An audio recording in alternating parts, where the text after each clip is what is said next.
Toujours devant cette vidéo?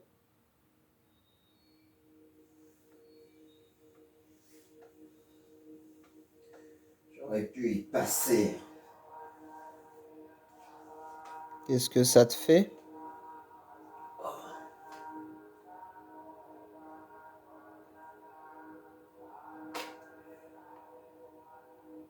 Mal. C'est bien. Il n'y a que les vivants qui peuvent avoir mal.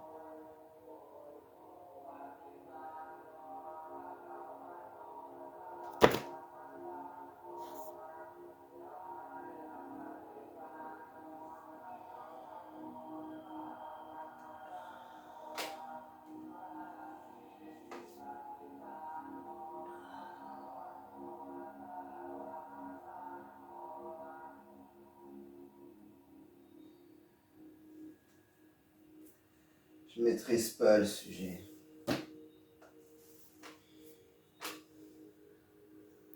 Moi si. Je m'en charge. Soit.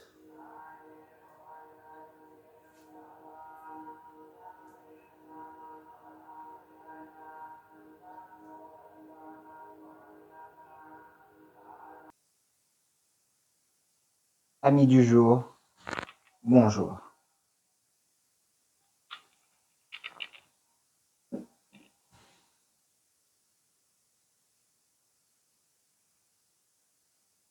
Aujourd'hui, on va aborder la douleur et sa grande sœur. Par l'un des plus grands représentants de la spiritualité du côté oriental. Aujourd'hui, Siddhartha Gautama.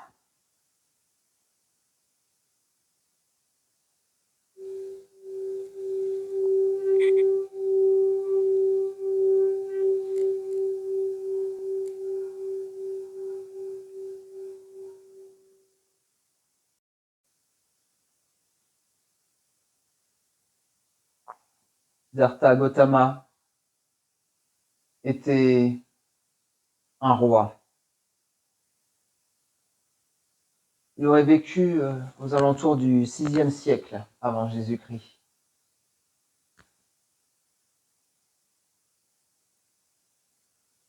Il est destiné à de grandes choses selon les oracles de l'époque. Son père a eu la mauvaise idée de l'enfermer dans une prison dorée. C'est une vie idyllique, mais aussi illusoire sur la réalité. Un jour, Siddhartha voulut explorer son pays, son royaume. Son père accepta.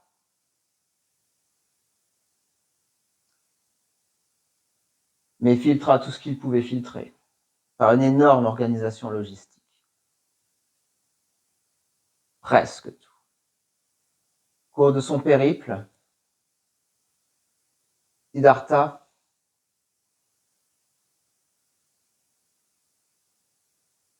voit un malade, chose qu'il n'avait jamais vue auparavant.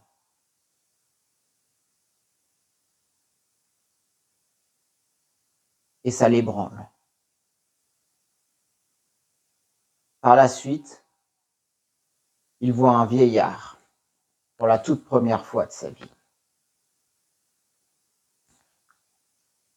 Et enfin, un mort, transporté par un cortège funèbre. Ces trois rencontres changent toute sa vision. Il prend conscience que le monde idyllique dans lequel son père le préservait était illusoire. Il prend conscience de la douleur et de la souffrance humaine. Finalement, un jour, il quittera son royaume, sa femme, son enfant, ses privilèges et partira en quête de vérité.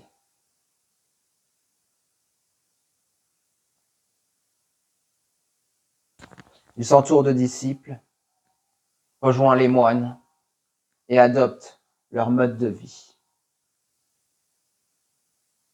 Il pratique l'ascèse à un niveau dangereux. Maigreur, faiblesse physique. Un jour, il finit par briser son vœu d'ascèse lorsqu'une femme lui offre un bol de riz. Ses disciples, ses compagnons, pensent qu'il a quitté la voie, le chemin de la vérité, et le délaissent. Siddhartha comprendra par le geste de cette femme et sa bonté que la vérité ne se trouve pas dans les extrêmes, comme le disait Aristote, et qu'il y a un juste milieu à avoir. Ni trop, ni trop peu.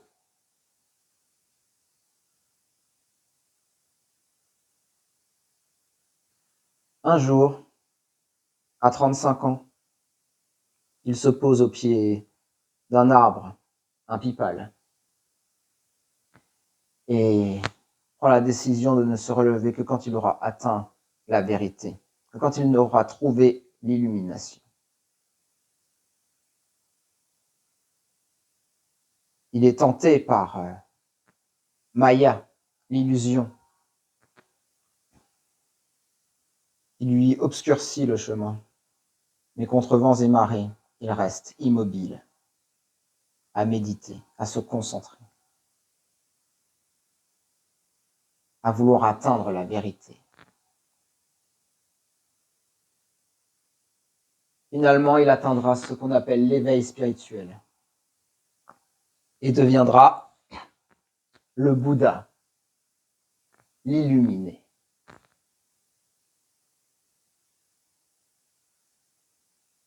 Il retrouvera ses disciples. Il leur enseignera, comme il le peut, la vérité. Les 4 nobles vérités.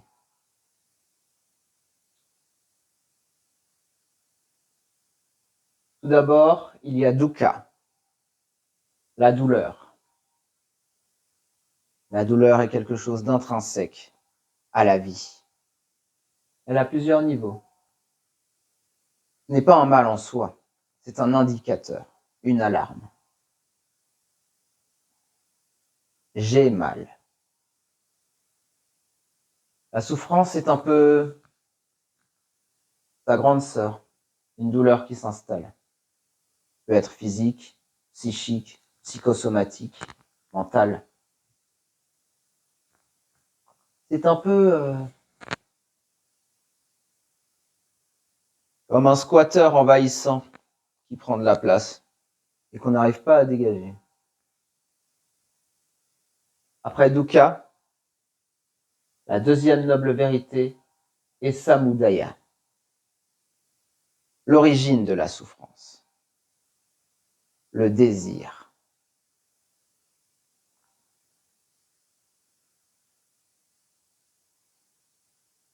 Le désir, source de nombreux maux, de frustration,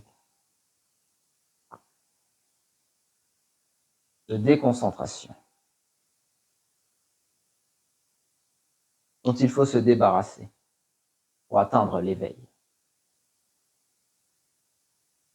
Ce qu'on appelle nirodha, la cessation de la douleur. Elle permet l'éveil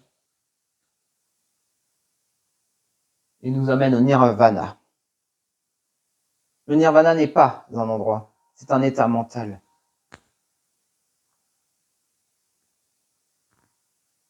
Impossible à imaginer pour ceux qui ne l'ont jamais atteint et impossible à décrire pour ceux qui l'ont atteint.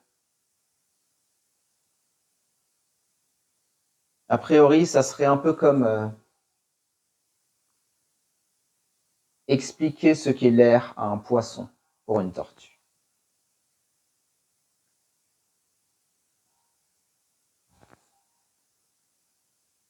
Enfin, il y a Maga, le sentier, le chemin pour atteindre l'illumination. Il est communément appelé l'octuple noble sentier.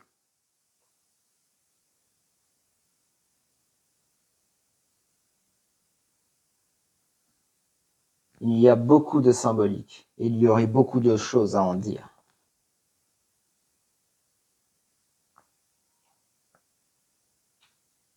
Je me contenterai de l'essentiel.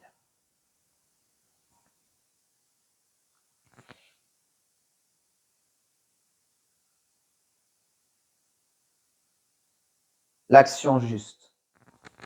Ne pas tuer, ne pas faire de mal. La parole juste. Être bon avec ses mots, soigneux, bienveillant. Les moyens d'existence justes.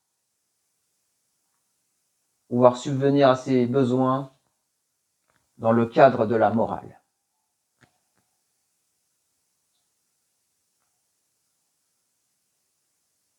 Atteindre l'éveil nécessite une discipline mentale.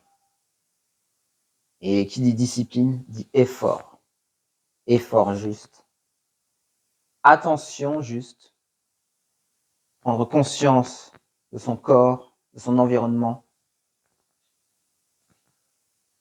Et une concentration juste. L'octuple noble sentier est un chemin intérieur, spirituel, mental, si vous préférez.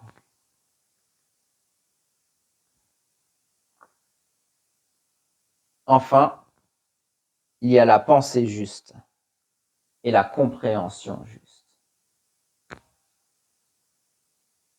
Pouvoir voir au-delà des apparences.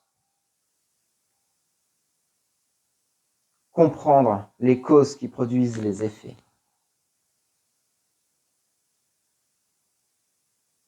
La roue est un symbole bouddhique très fort. Elle a généralement 8 branches, une pour chacune des différentes étapes de l'octuple noble sentier. La vie, ce sont des cycles qui se répètent. Mais ils ne sont pas pour autant identiques tant qu'on sait prendre conscience des choses et qu'on y met de l'attention et de la mémoire. Bouddha enseignera toute sa vie. Il s'éteindra à 80 ans. Et la suite, vous la connaissez. Un mouvement s'est créé et qui a perduré après lui, jusqu'à aujourd'hui. Un repos maintenant des centaines de milliers de personnes. Le bouddhisme. En Orient, le blanc est la couleur de la pureté. Aussi du deuil, en ce jour particulier. Mais surtout de la renaissance. Car la vie ne s'arrête pas au monde sensible. Ô toi, Siddhartha, ô toi, le berger, apprendre l'octuple noble sentier, tu nous as invités.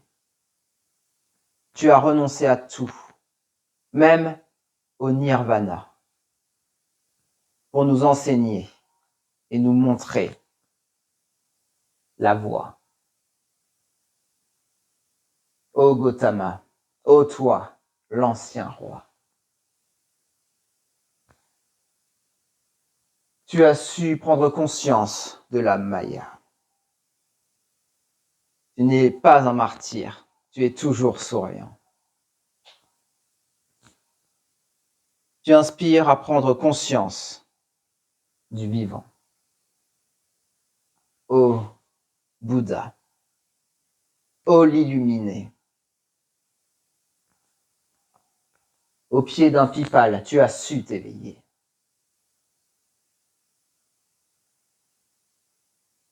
Ton grand enseignement, c'est ni trop ni trop peu.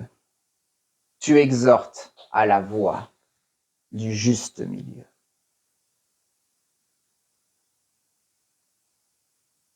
Il y a devenir philosophe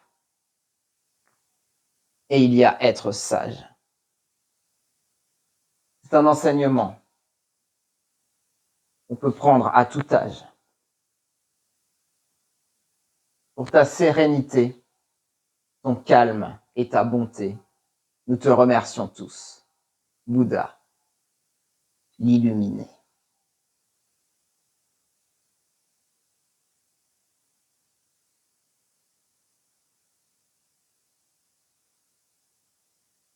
En Orient, le lotus a une symbolique très particulière.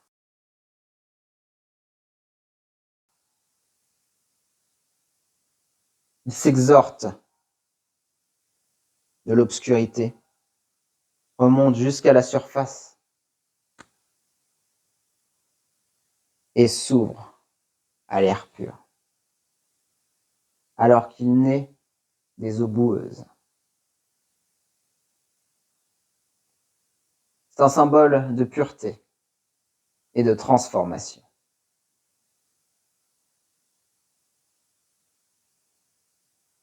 Pour cette fois, je vais laisser la flamme allumée.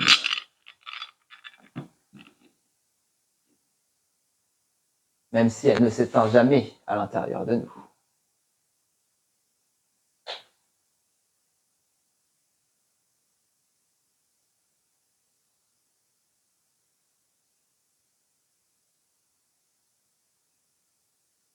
Le bouddhisme nécessite une discipline, peut se montrer ardue pour certains. Il y a d'autres voies concernant la douleur. Des voies intermédiaires, des voies plus accessibles. Mais j'en parlerai une prochaine fois.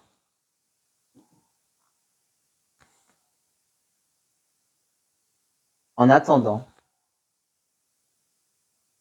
amis du soir, bonsoir.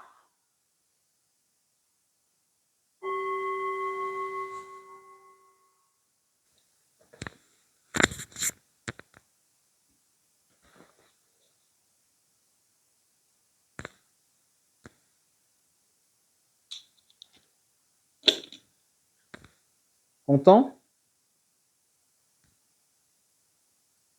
Ouais. Tu sais que c'est une réplique, pas une vraie.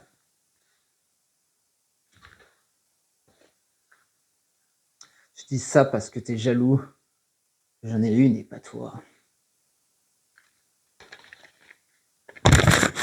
Oui, je suis mort de jalousie. Ironie? Sarcasme? Jamais su faire la différence. Tu peux te renseigner.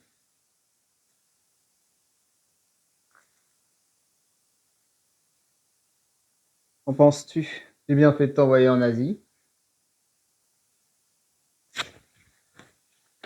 Mais encore, la vie, c'est des opportunités.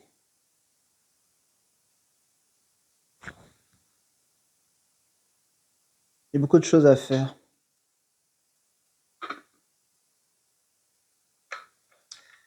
Et quelques-unes à régler. Tes paroles sont sages, mais je n'aime pas du tout le ton de ta voix.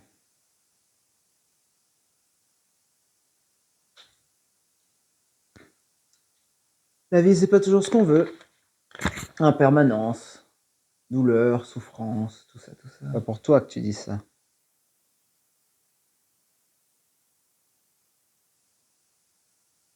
Effectivement, la sagesse est une invitation, pas une obligation.